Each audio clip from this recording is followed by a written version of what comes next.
The scent of old books and brewing coffee, the excited chatter of young minds grappling with new ideas, the satisfying click of a pen cap after a productive lesson. These were the small, cherished cornerstones of my world.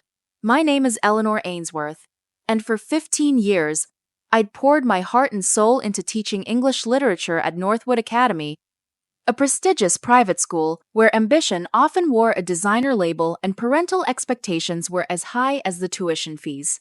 I loved my students, even the challenging ones. I believed in the transformative power of stories, in nurturing critical thinking, in fanning the spark of curiosity into a flame. Then came Ethan Cartwright.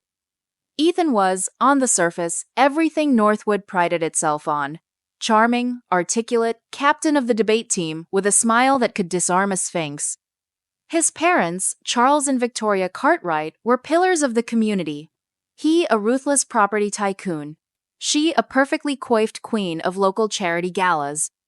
They were omnipresent at school functions, their influence a palpable force in the hallowed halls of Northwood.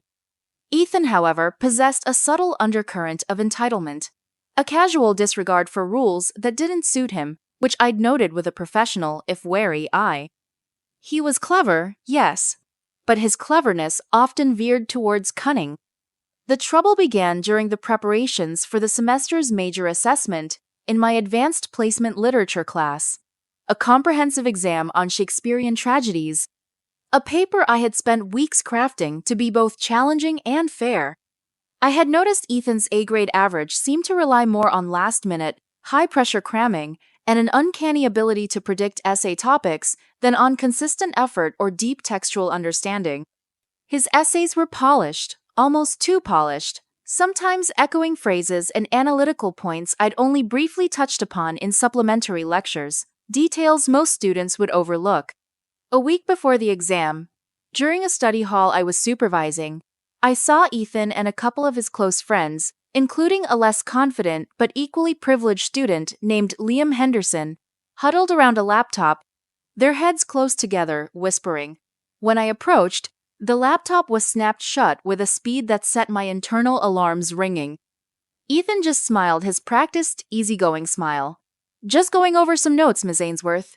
Trying to crack the code on Hamlet's madness, you know." His eyes, however, held a flicker of something unreadable, a little too knowing. The day of the exam, the atmosphere in the hall was thick with tension.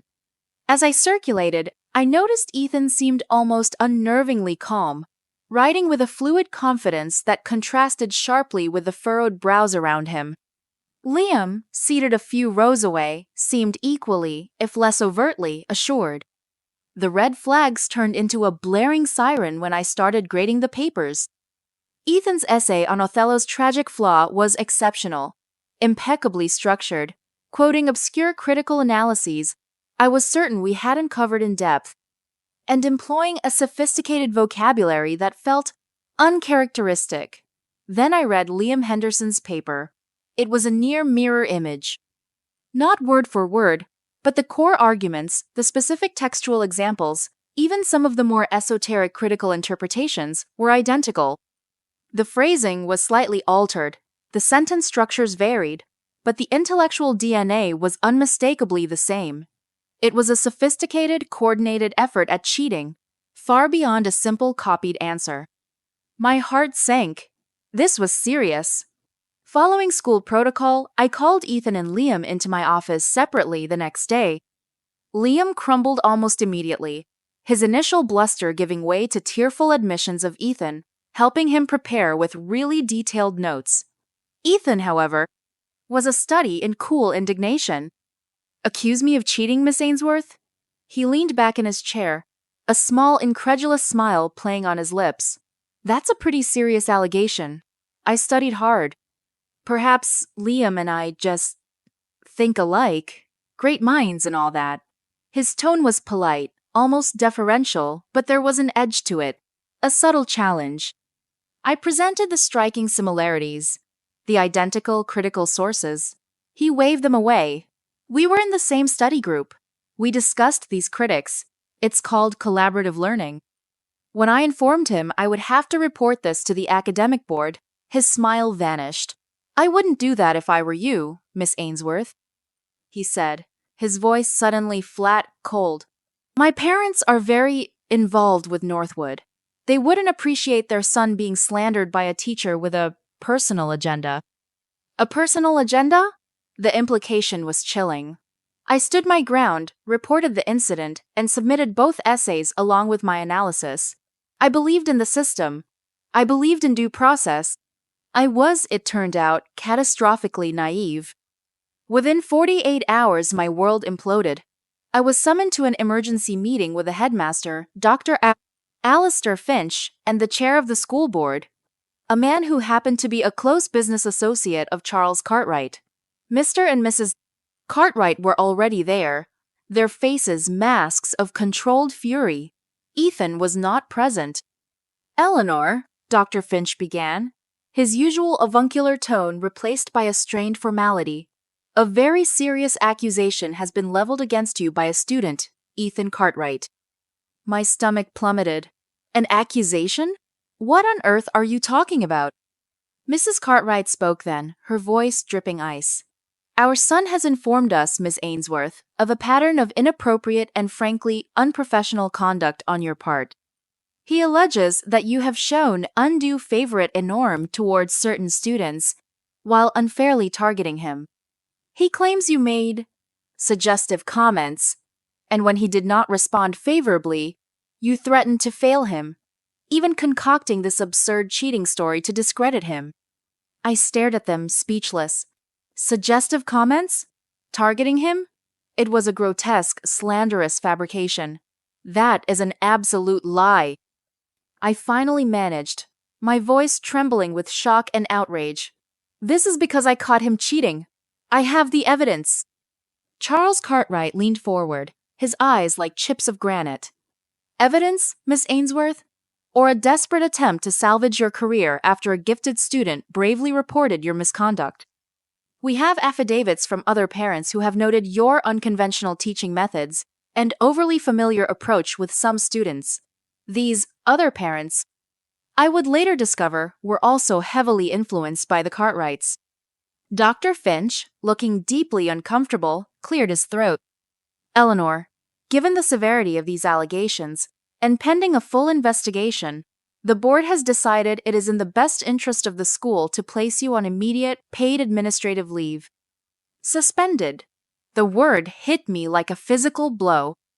15 years of unblemished service, of dedication, of passion for my students, erased by a malicious lie spun by a manipulative teenager and his powerful parents. I was escorted from the school grounds like a common criminal, my box of personal effects a pathetic symbol of my disgrace. The gates of Northwood, which had once represented a haven of intellectual pursuit, now felt like the gates of a prison locking me out. The days that followed were a descent into a personal hell. My reputation, so carefully built, was in tatters. Whispers followed me in our small, affluent town. Parents I'd known for years crossed the street to avoid me. My colleagues, with a few notable exceptions who sent hushed, supportive texts, remained largely silent, clearly intimidated. The school launched its full investigation, which I suspected would be a whitewash designed to appease the Cartwrights. I felt isolated, betrayed by the institution I had served so loyally, and consumed by a helpless rage.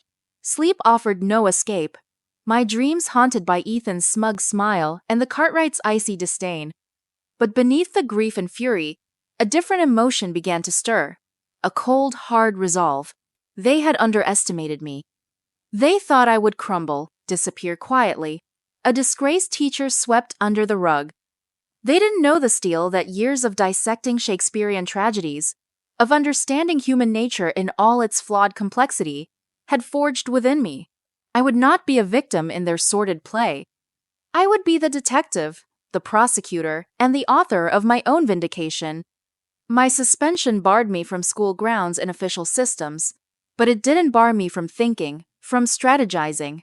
My first act was to hire a lawyer, a sharp, no-nonsense woman named Miss Anya Sharma, ironically, the same name as the protagonist of a different story I'd read, but this was my reality, who specialized in employment law and defamation. She listened to my story, her expression growing grimmer with each detail. "This stinks to high heaven, Eleanor," she said. "Wealthy parents, a prestigious school protecting its donors. It's a classic power play. But lies have a short shelf life if we can shine enough light on them." My investigation began with what I knew: the cheating, Ethan's overconfidence, Liam Henderson's swift collapse. Liam was the weak link. But how to reach him without violating the terms of my suspension or appearing to intimidate a student? I remembered a detail. Liam was a keen photographer, part of the school's photography club, which often used a local community darkroom. I started volunteering there, offering my time to help sort archives, a quiet, unassuming presence. After a week, Liam came in. He looked pale, stressed, avoiding my gaze. I didn't approach him directly. Instead, during a quiet moment when we were the only two there, I simply said, "Liam, I know you're a good kid caught in a terrible situation. The truth has a way of setting people free." I left it at that. A few days later, an anonymous envelope appeared in my mailbox. Inside was a USB stick. It contained a series of screenshots, panicked text messages between Ethan and Liam.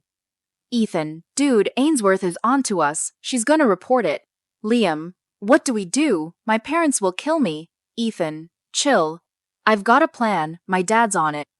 Just stick to the story. She's the one who's gonna be sorry." Liam, "What story? What are you talking about?" Ethan, "Just say she was weird with you too. Made you uncomfortable. That she always played favorites. My parents will handle the rest. This will all go away for us."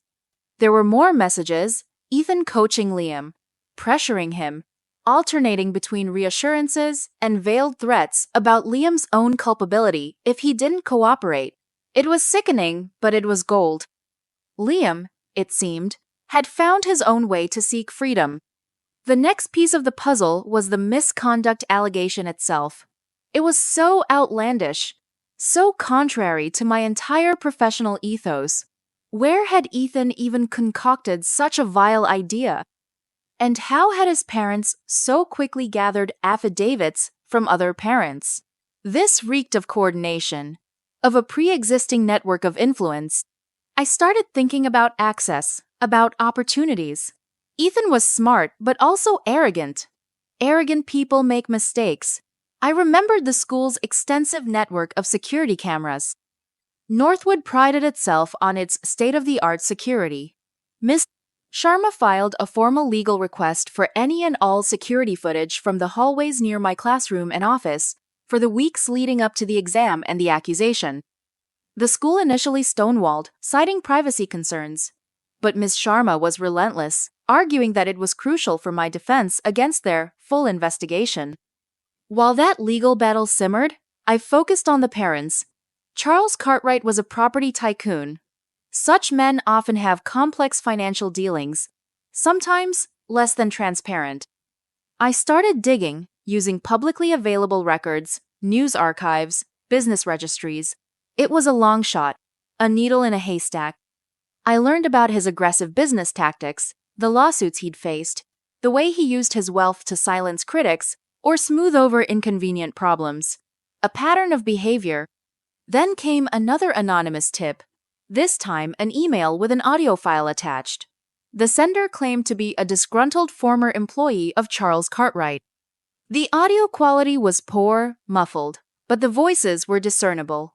It was Charles Cartwright talking to another Northwood parent, a man whose child was also in my AP Lit class and struggling. Cartwright was saying, "Don't worry about young Timothy's grades. A generous donation to the new gymnasium fund can work wonders for a teacher's discretion. And if a certain English teacher becomes a problem, well, we have ways of making problems disappear." A little nudge to Finch, a whisper to the board. Loyalty has its rewards, and disloyalty its consequences. Bribery. Undue influence. This wasn't just about protecting Ethan from a cheating scandal anymore. This was about a powerful man who treated the school, its staff, and its integrity as his personal fiefdom. The security footage finally arrived, heavily redacted, but with enough clear segments. One crucial clip showed Ethan, late one evening after school, slipping into my empty classroom. He was there for less than 2 minutes. He didn't appear to take anything. What was he doing? Then I remembered my top desk drawer, where I kept a tin of mints and, occasionally, personal items like my spare reading glasses or a small notebook. Had he planted something? Or was he looking for something to use against me? The footage was inconclusive on its own, but it proved he had unauthorized access and opportunity. Another clip was even more damning, though subtly so. It showed Ethan, a few days before he made his accusation, in a seemingly casual but intense conversation with 2 other students in the hallway. They were known gossip mongers. He was gesturing animatedly.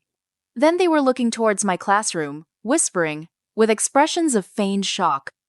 He wasn't just covering his cheating, he was actively maliciously seeding the narrative of my misconduct before he even made the formal complaint. He was poisoning the well. We now had a trifecta: Ethan's text with Liam proving the cheating cover-up, the audio of Charles Cartwright discussing bribery and manipulation of the school, and security footage showing Ethan's suspicious behavior and his efforts to spread rumors. Miss Sharma convened a meeting. Not with Dr. Finch, not yet. She aimed higher. She requested an emergency session with the full Northwood Academy Board of Governors, including the Cartwrights. She sent them a carefully worded letter, stating, "We had new, irrefutable evidence pertaining to the allegations against Miss Ainsworth and other serious matters concerning the integrity of Northwood Academy."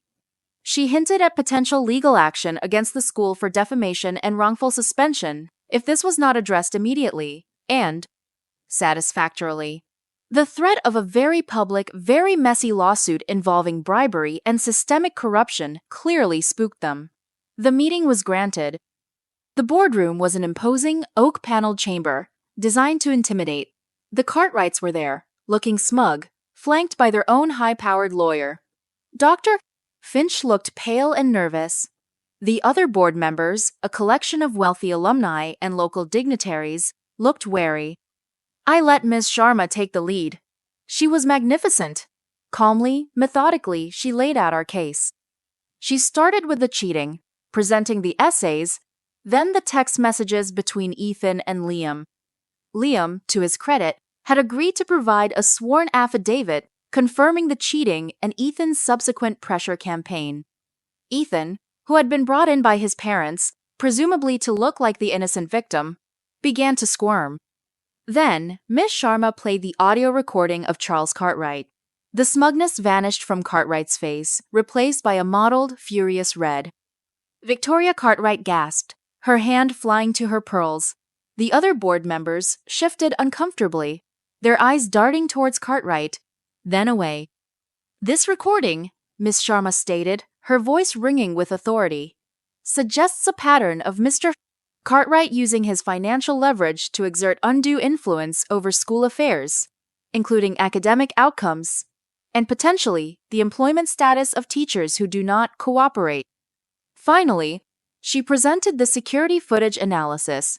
Ethan entering my classroom unauthorized. Ethan conspiring with other students. "This demonstrates," she said, "a premeditated campaign by Ethan Cartwright to not only avoid responsibility for his academic dishonesty, but to actively and maliciously destroy Ms. Ainsworth's reputation through false accusations." When she finished, there was a stunned silence in the room. Charles Cartwright started to bluster, his lawyer objecting furiously, but the damage was done. The evidence was too clear, too damning. The other board members were looking at the Cartwrights with expressions of dawning horror and disgust. Their carefully constructed facade of respectable pillars of the community had crumbled. The fallout was swift and brutal for the Cartwrights. The board went into a closed session. Hours later, the decisions were announced. My suspension was immediately lifted, accompanied by a full, unreserved public apology from Northwood Academy and a private one from Dr. Finch, who looked utterly defeated. My record was expunged. Ethan Cartwright was expelled, his carefully crafted college applications suddenly worthless. Charles Cartwright was invited to resign from the Board of Governors, effective immediately, and his company's very generous pledge for the new gymnasium was regretfully declined by the school. The other parent on the audio recording, faced with exposure, also quietly withdrew his child from Northwood. Returning to my classroom was one of the strangest, most poignant days of my life. My students, who had been fed a sanitized version of my leave of absence, were mostly just relieved to have me back. A few, the more perceptive ones, looked at me with a new respect, a hint of awe. Liam Henderson, looking immensely relieved, quietly apologized to me after class. I accepted. He had been a pawn, albeit a willing one for a time. Life at Northwood eventually settled back into its familiar rhythms, but something had irrevocably changed, both within the school and within me. The Cartwright affair had exposed a rotten underbelly, and the new acting board chair was determined to implement stricter ethical guidelines and whistleblower protections. My reputation, far from being destroyed, was ironically enhanced. I was no longer just Ms. Ainsworth, the dedicated English teacher. I was Ms. Ainsworth, the teacher who had faced down the powerful and won, who had fought for truth and integrity with unwavering courage. The experience left its scars. A certain idealism had been chipped away, replaced by a more cautious, discerning view of human nature and institutional politics. But it also revealed a strength I hadn't known I possessed. I had stared into the abyss of a ruined career, a shattered reputation, and I had not blinked. I had gathered my evidence, chosen my battlefield, and fought for my truth. And in the end, the story I had helped to write was one of justice, a narrative more powerful and resonant than any Shakespearean tragedy, because it was real, and it was mine. The scent of old books and brewing coffee in my classroom now smelled sweeter than ever, tinged with the satisfying aroma of vindication.